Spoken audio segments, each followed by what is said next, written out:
Hello and welcome to video number 4. We're going to talk about the backward email funnel.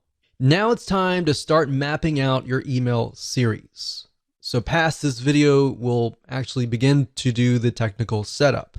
So obviously, if you do not have an email series yet, then make sure to watch this video step by step, watch it twice, because we're going to show you how to create a high converting email funnel. Even if you have an email series that is already written up, I highly recommend that you watch this video because we're going to talk about some more advanced strategies that will help you create an email series that will get higher open rates and higher click-through rates. So if somebody gets your email, they're going to be interested and they're going to click through. So to speed things up, you're going to learn how to set up a backward email funnel based on what you wrote in video number 3. So if you didn't jot things down, then make sure you go back and do that. But of course, if you're a visual learner and you want to watch through everything first, that's fine too.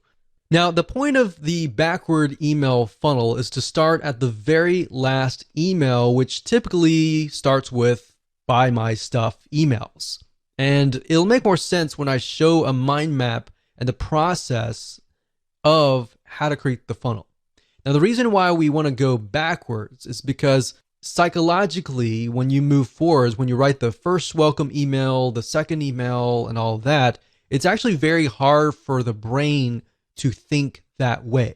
In fact, if you start at the very last end goal, which is buy my stuff, you'll begin to think of the missing pieces and how you can fill out, let's say, you have email number 12. You'll figure out email 11, 10, 9, 8, 7, 6, 5, 4, 3, 2, 1 very, very easily. And it actually, psychologically, you'll be able to speed it up.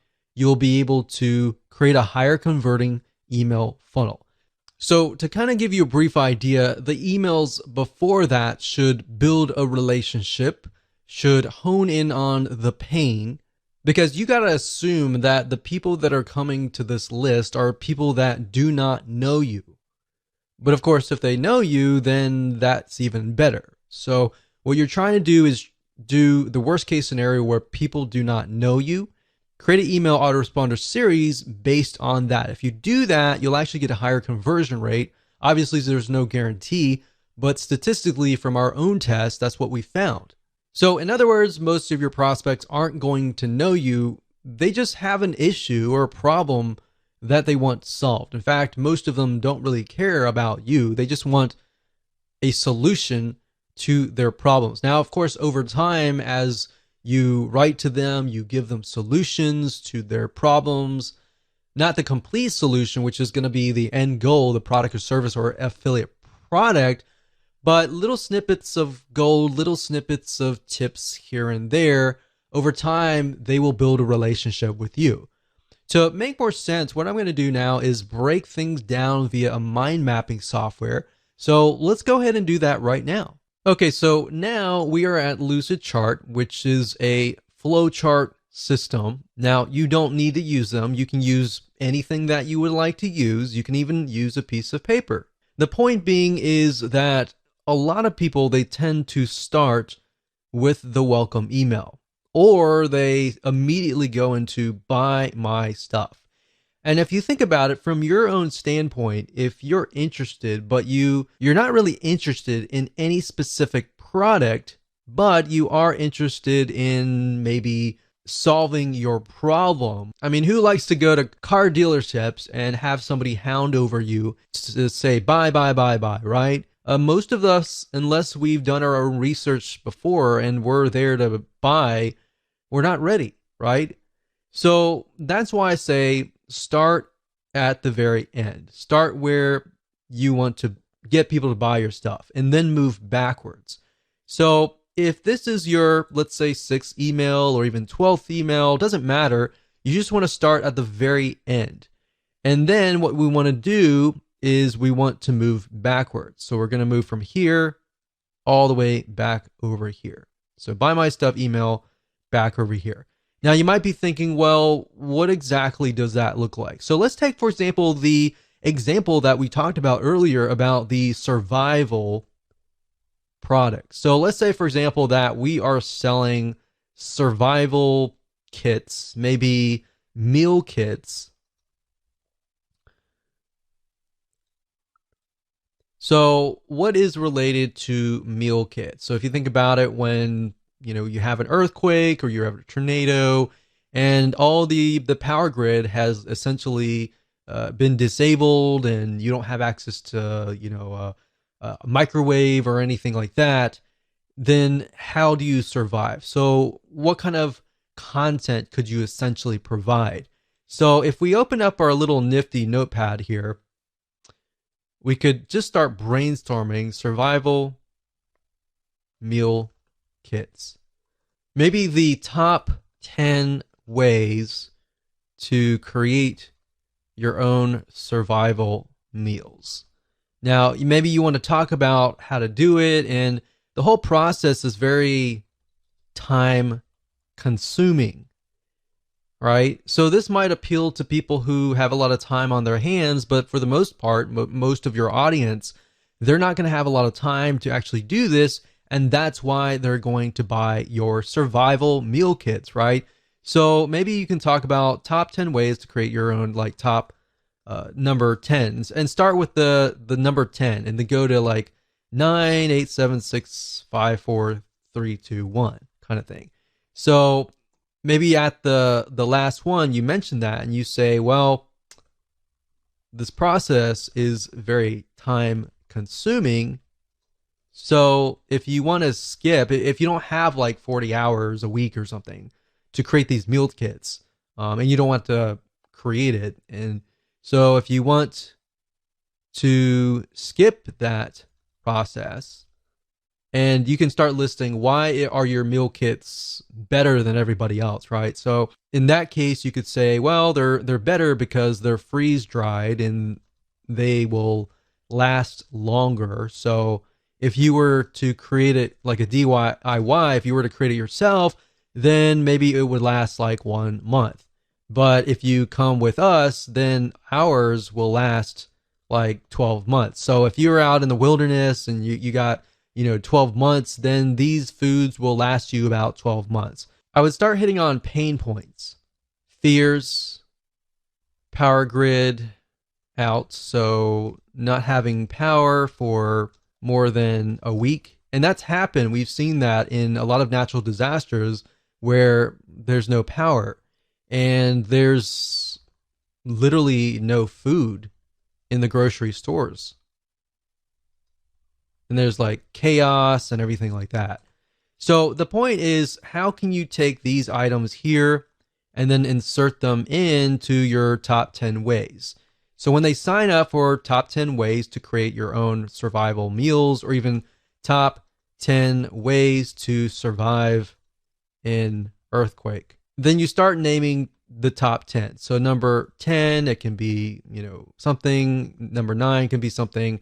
And number 1. Or you could do like top 5 ways, and then email them 5 emails. And by the 5th email, you've provided so much value that they are going to trust you. And then you can have the survival email kit. So then you can have the buy my stuff emails. So by working backwards, then we can say, okay, this can be top number 1. And then this can be 2, 3, 4, and 5. So we can work that in here. 2, 3, 4. So let's just do 4, just because the screen's so big enough. So top 4 reasons. Now I will say one thing that we've tested out is top 4 and 5 tend to work better. Anything beyond that tends to be a little bit more overwhelming unless you can fit that into other emails. So we found that actually the top 4 ways actually does really well. Top 4 or 5. So by this point, they're definitely going to want to stay to the number 1 way, right? So if you start with number 1 here and move backwards, That's fine if they're all equivalent, but if the biggest and the best way is number one here, leave the best for last, and that way they'll actually click through, right? So that's why I say start at this point. Now, if you wanted, you could do that as well, but if you start from this point, you begin to ask yourself, okay, what makes my product different than if you were to do it the manual way? So let's say, for example, that you were selling a piece of software, all right? Same concept. So if we were selling software, for example, a lot of times with software, you want to show the manual process, meaning the time consuming process. In fact, if you notice, a lot of software companies nowadays are coming out with a lot of free training, free academy training type deals, because what they want to do is they want to show you how to do it for free. But then you realize, I don't want to do all this. I don't have much time in the day. I would rather buy a piece of software and speed the process up. But in order to get you to that point, they need to show you the value, right? In order to that, you need to see the value. So in that light, you could show the manual process. So let's show you a different scenario here. So let's move this down. So this is a totally different scenario here. So let's say, for example, you're selling a piece of software. So you could say, instead of saying top 4, 3, 2, 1, you could talk about the manual process. So this could be in the form of a blueprint, a secret plan, step-by-step plan, a video course. And then you talk about every single email. Maybe you send them to a 5-minute video, which, by the way, if you do videos, make sure that your videos are short and sweet, especially if they are kind of lead magnet type videos. It's fine if it's a video course that they just purchased, like this one right here, but keep in mind that they have a short attention span. So if you do this, maybe the first thing would be, if this is a blueprint, what I would do is I would do a PDF, like a PDF blueprint. And then you say, in the next coming days or weeks, I'm going to show you step by step how to set things up. So we'll say step 1, step 2, and then step 3. So what you're doing here is you're showing that they need all of these emails in order to create a complete system. If you give everything up front at the first email, they're not going to have a reason to stay, right? So you want to make sure that you have it so that this is a complete system. So if they unsubscribe here, it's going to feel incomplete. Now, if you think closely about a movie, for example, a lot of times our brains don't like incomplete. So if you were to watch a movie and you saw even half of it, in your brain, usually you will think, I want to see the whole thing, right? If I only saw half, I want to see the whole thing. That's why our brains do not like complete. So that's what I'm showing you here. Now, in practical sense, what does that look like? Now, if you start out, welcome to, let's say, survival meal kits. So the first email will be a welcome email. Now, you want to make sure that you connect the emails. So at the end of the first email, and you talk about the top 4 reason or whatever that looks like, then you want to connect that somehow to the top number 3 in that first email. So you want to say something like, P.S. I'm going to send you an email tomorrow or the day after tomorrow or whatever on top number 3. The second email is going to be, all right, so we talked about this in the first email. Let's talk about top point number 3. And then, of course, in the PS, you're going to say, I'm going to send you an email in 2 days for top point number 4. So actually that's 4, 3, 3, 2, not 4. So that's 2. So I don't really need to go on, but the point is you need to connect them. So now that the arrows are going this way, we can actually move the arrows back. So the reason why I go backwards is because you take a little bit of content here and you move backwards. You take a little bit of content here and you move backwards. So when they sign up for this, they're naturally going to want this content, this content, this content here, and they're naturally going to want this content here. Believe it or not, this is the same strategy that we have used to get literally 50% open rates and 20% click-through rates, which is just insane. We've even seen in different niches 75% open rates, which is crazy. So as long as you understand this process and you follow along with the backward funnel and you write these emails in this way, connect to the right person and talk directly to them, you'll actually get a better conversion rate. So I hope that helped you. It's simple, but it's powerful. Okay, so now that you understand how to build your email autoresponder series, let's jump right into video number 5 and talk about a quick overview of GetResponse. And what I'm going to do in this video is to give you a overview of the dashboard itself. I'm going to walk you through, we're going to log in, and that way you have a better idea of where everything is and what we're going to actually use. Okay, so what you need to do is go ahead and go to getresponse.com, as you can see here, and you're going to see some basic plans, and I recommend that you get the very basic monthly plan. Don't do annual yet until you get a better idea of if you like GetResponse or not. Now, it runs very similar to other autoresponder systems. Some are beneficial in certain areas, but at the end of the day, we're just trying to build a basic list. So up at the top, you're going to see contacts. Now, obviously, if they change the user interface, it will be slightly different. Now, the basic plan is just going to give you access to the contacts, which is building your list and doing broadcasting and creating autoresponder series. Now, what is broadcasting? Broadcasting means that if you have a list of, say, 100 people, you can email them all at once. The autoresponder series, however, on the other hand, will work based upon how and when somebody actually signs up. So if somebody signs up today, their autoresponder series sequence is going to start today. If somebody signs up 2 months later, their sequence is going to start 2 months later. Now, automation, you might have access to landing pages, basically allow you to create landing pages, opt-in pages to help you build your list. Now, if you're using something like Lead Pages or any other external third-party system to build landing pages, then you can connect to GetResponse through API. Now, I'm not going to show you how to do that in this particular video course because that's not the whole goal of this video course. So you might have access to that. Now, if you have the basic plan, you're most likely not going to get access to the webinars and other elements, as you can see here. So mainly, you really just need to focus on contacts and email marketing. So let me go ahead and open these up so you can kind of get a feel for what these are.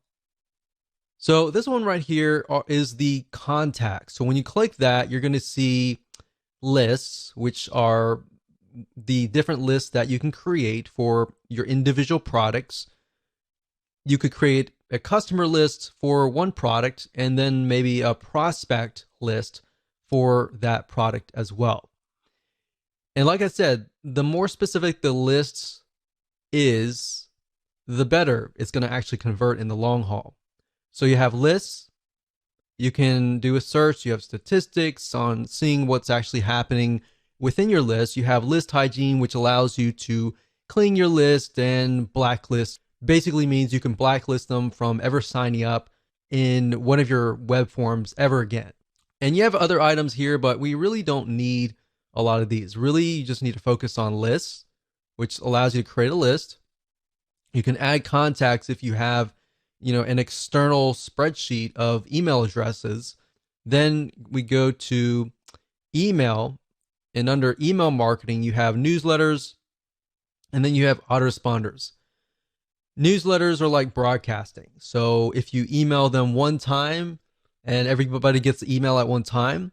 And then autoresponders are, of course, what we're talking about in this course. Drafts are simply emails that you've created, but you haven't really sent them out yet. So you can retrieve them at a later date if you want to. And then, of course, you have RSS to email. We hardly use that in statistics, which you definitely need to use.